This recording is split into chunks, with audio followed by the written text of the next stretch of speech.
था ईडी, कि वो सीधे मुख्यमंत्री को टांग रहा है। अरविंद केजरीवाल को, हेमंत सोरेन को अभी कर्नाटक के सिद्धारमैया पे केस कर दिया। अभी सुप्रीम कोर्ट ने ईडी को कहा है कि तुम क्या इन्वेस्टिगेशन करता है, आज तक तो किसी को सजा दिला नहीं पाया। ईडी के पास इतना पावर दिया गया है कि किसी को उठा ले जाएगा और तब तक जेल में रखेगा जब तक वो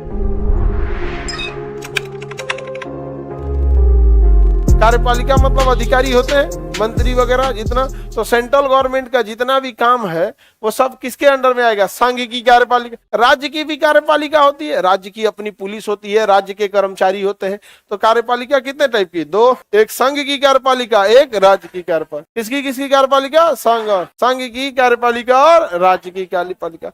आप बताइए जो पुलिस डिपार्टमेंट है वो किसकी कार्यपालिका है? और रेलवे संघ की कार्यपालिका है, नेशनल हाईवे संघ की कार्यपालिका, सेना संघ की कार्यपालिका है। यहाँ पे तो संघ की कार्यपालिका, किसकी संघ कार्यपालिका बड़ी है, राज्य की या संघ की? संघ की कार्यपालिका बड़ी है। तो संघ की कार्यपालिका ऐसे ही बड़ी है और पूरे देश में लागू है, संघ तो पूरा देश तक होता है। उसके अलावे आर्टिकल 73 में कह रहा है कि संघ की कार्यपालिका में विस्तार किया जा सकता है। क्या किया जा सकता है?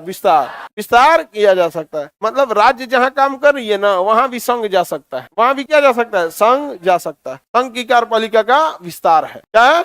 विस्तार। और अगर इसमें कोई बाधा आएगा तो फिर राज्य सरकार को वहां पे इमरजेंसी लगा के हटा दिया जाएगा। संघ की कार्यपालिका का क्या है? विस्तार है। अब जैसे देखिए ना, नोट बदलना था तो ये संघ की कार्यपालिका में आता है। एक को बार राज्य सरकार से पूछा, कुछ नहीं, सुबह शाम में आए मोदी जी, कहते हैं कल से नोट बंद, काम खत्म। समझ में गया? नोट क्या हो गया? बंद। जिनके पास पैसा था भैया उनको तो प्रॉब्लम होगा, जिनके पास पैसा ही नहीं था क्या दिक्कत था? कोई दिक्कत नहीं था। संघ की कार्यपालिका शक्ति का विस्तार समझ में आ गया? किसमें? एक तो भैया ऑलरेडी संघ की कार्यपालिका का विस्तार कितना ज्यादा है, ऑलरेडी इतना पावरफुल है, उसमें भी विस्तार कर सकती है। अभी देखिए ईडी जो था, ईडी इन्फोर्समेंट डायरेक्ट, उसकी कार्यपालिका में इतना विस्तार कर दिया कि वो सीधे मुख्यमंत्री को टांग रहा है। नहीं समझ में आ गया? सीधे किसको टांग के ले जा? अरविंद केजरीवाल को, हेमंत सोरेन को अभी कर्नाटक के सिद्धारमैया पे केस कर दिया। अभी सुप्रीम कोर्ट ने ईडी को कहा है कि तुम क्या इन्वेस्टिगेशन करता है, आज तक तो किसी को सजा दिला नहीं पाया। समझ में आ गया कि नहीं आ गया? अब ईडी के पास संघ की कार्यपालिका विस्तार में इतना पावर दिया गया है कि किसी को उठा ले जाएगा और तब तक जेल में रखेगा जब तक वो व्यक्ति ना सिद्ध कर दे कि हम निर्दोष है। नहीं समझ में आ गया? बाकी समय में बाकी पूरी एजेंसी है, सीबीआई है, इनकम टैक्स है, जो भी है, उनको कोर्ट को बताना पड़ता है कि इस व्यक्ति ने ये अपराध किया है और ये लीजिए सबूत। समझ में गया? लेकिन पीएमएलए कानून में क्या होता है? ईडी पकड़ के ले जाए, कहेगी ये व्यक्ति ने अपराध किया, सबूत एक से मांगिए। अरे भाई उसको डाल दिया जेल में, अब वो सबूत कहां से लाएगा? सबूत लाएगा तो कोर्ट उसको बुला के पूछेगा, देखिए आप इससे सेटिस्फाई हैं? ना अभी इसको और रखिए। नहीं समझ में गया? यहाँ पे इसमें उल्टा है। वहां गिरफ्तार करने से पहले पुलिस दो काम करेगी, एक आपको ले जाएगी और दूसरा कहेगी देखिए ये एविडेंस है, यही मर्डर किया है, यही चोरी किया है, उसमें ही यही किया, इसी से मांग लीजिए कि बेगुनाह है ये। नहीं समझ में आ गया? सबसे पावरफुल हो जाता है। तो संघ की कार्यपालिका विस्तार समझ में आ रहा है? अब झारखंड के लोग को ज्यादा आइडिया होगा। समझ आ गया?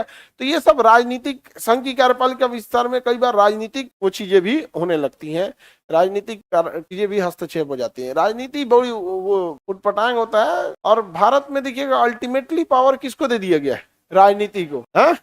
आपके लिए ये जितने पुलिस के पद हैं, आईएएस हैं, आईपीएस है, एसपी है, डीआईजी है, आईजी है, इन लोगों को कभी जाके विधानसभा में देखिए, जब विधानसभा का सत्र चल रहा हो या मंत्री निकल रहे होंगे तब आप देखिएगा सारा यूपीएससी का मोटिवेशन खत्म हो जाए। नहीं समझा गया? चाहे जैसा भी हो, गठबंधन से हो या जैसा भी मंत्रिमंडल बन जाएंगे, यहाँ पे पूरा कंधा में जगह नहीं बचा होगा स्टार का। लेकिन जैन सर समझ में आ गया कि नहीं आ गया? क्योंकि भारत का संविधान शुरू होता है हम भारत के लोग, मतलब सारा पावर किसके पास? पब्लिक के पास। तो पब्लिक ने किसी को चुन के वोट दिया, मंत्री बन गया, आप एग्जाम दिए, उससे मतलब नहीं है। भारत की शक्ति किसके पास है? पब्लिक। प्रॉब्लम कब आती है ना, देखिए प्रॉब्लम यहाँ नहीं है कि कोई किसी को सैल्यूट कर रहा है, प्रॉब्लम ये है ना कि जो सैल्यूट करने वाला अपने से योग्य को करे तो बहुत अच्छा लगता है। नहीं समझ आ गया? अब दरोगा एसपी को करे तो अच्छा लगता है, एसपी दरोगा करने लगेगा तो वही मजाक बन जाएगा, अरे भाई साहब ये क्या कर रहा है यहाँ पे। नहीं समझ आ गया? तो बस यही है कि नियम तो ठीक है। अब जैसे कोई डीआईजी है, आईजी है, अब सामने से भीमराव अम्बेडकर साहब जा रहे हैं, सैल्यूट करेंगे तो अच्छा लगेगा कि भैया कितने योग्य, इनको नहीं करोगे तो किसको करोगे? पता चला आपके गांव का कोनो टूटपुटिया नेता है, वो गुजरा, उसको भी सैल्यूट किया, क्या यार दिक्कत हो गया यहाँ पे। तो प्रॉब्लम देखो जो नियम बनाने में नहीं है, वहां पे पहुंचा दिया गया, उस शक्ति वाले जगह पे उसे पहुंचा दिया गया जो योग्य नहीं समझा गया?